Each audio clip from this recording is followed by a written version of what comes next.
Hi everyone, Artemis HD, bringing you a Battlefield 5 weapons video. Before I go on with the video, I want to apologize for not uploading videos frequently.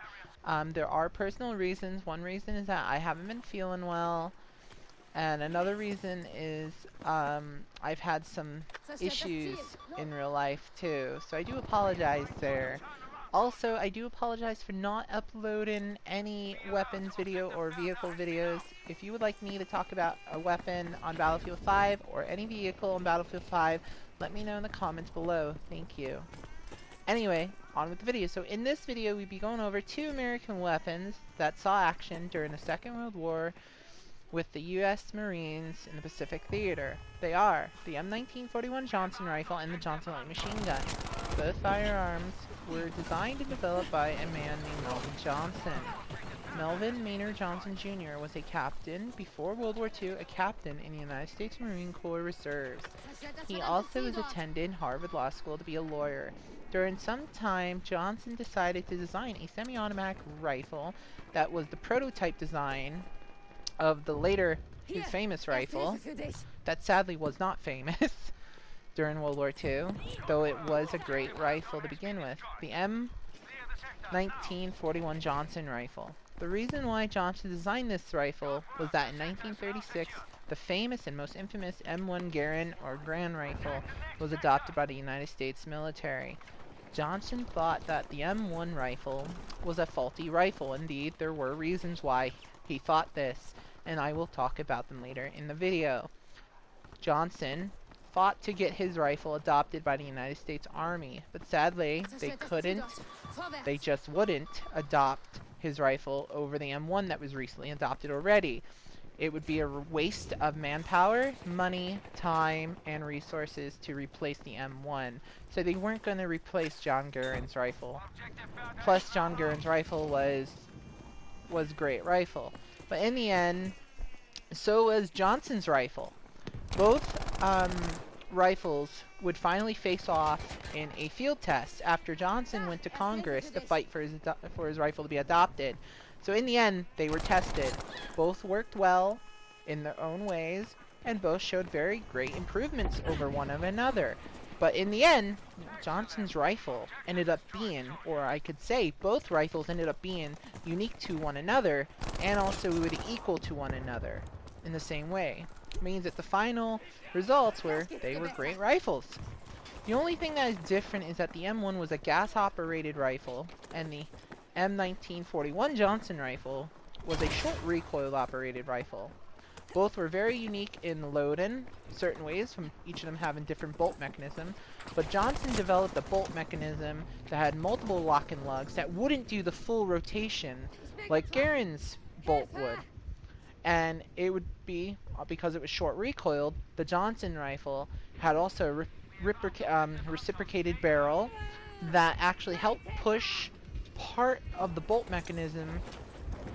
Alright, and then the same thing, it would push the barrel further out to lock both barrel and bolt together to have that gas-tight seal over the barrel. Quite a very unique design though. But anyway, let's talk about the pros and cons, and the reason why Johnson hated Garand's rifle. The reason why Garand's rifle Johnson didn't like was that, well, in fact, let's talk about them. Garand's rifle used M-block magazines. Guess what? M-block magazines, when ejected, make loud noises. Plus, it's only 8 rounds. With Johnson's rifle, he developed a rifle that had 10 rounds. So what do you want to use when you're in the Pacific Theater? Do you want to use 10-round magazines or an 8-round magazine? Plus, it makes a very loud ping. Also in real life, but because this is a video game, we're not going to see that in the video game. In real life, the M1 Garand, or Grand Rifle, was a lot harder to top off. You could not top off an M1 rifle. You had to fully fire everything until you hear the ping noise, and that would have probably gave away your signal. And most soldiers in the Pacific did complain about the Garand's ejection noise that it famously made. But if you were using a Johnson rifle, you were able to top it off because it fed the 1903 Springfield 5-round stripper clips. So it was able to top off with stripper clips, and you can singly load single rounds in the rotary revolving cylinder magazine that was in that rifle. Quite a very unique design in my opinion. Plus it was a two-part rifle that was easily maintained, the field strip and clean, and also to transport. For instance, the Paramarines actually bought Johnson rifles from him, and they actually loved the rifle. They also loved the light machine guns. The reason why is that, well, the Johnson rifle was originally going to be for, and Johnson successfully did get a military contract, just not with the United States military, sadly. He got it with the Netherlands. It was supposed to be shipped to the Dutch East Indies, and he made a few thousands for the Dutch East India colony, although, guess what? The Dutch East Indies ended up getting invaded by Imperial Japan, so we later would end up being thrown into a conflict with Japan where, well, the Marine Corps were still using bolt-action 1903 Springfields in Guadalcanal, and 10 Marines had the Johnson M1941 rifle with them, and they actually loved the rifle. They never had a Garand rifle before. They never seen one. And only officers had submachine guns, and a few people had, I believe, the BAR with them too. But a lot of them, most riflemen they didn't have a Johnson rifle, but when they did, these Marines loved them. Also, the other thing about the Johnson rifle was that there was a war hero that used Johnson's rifle. And believe it or not, he actually loved the rifle. He actually brought it home from the Second World War, after the Second World War. And I will go over later, in this video later, about him. Actually, I'll go over him now. His name is Robert Hugo Dunlap. He was a lieutenant during the Battle of Bougainville and was promoted for heroism during the Battle of Bougainville and the Solomon Islands.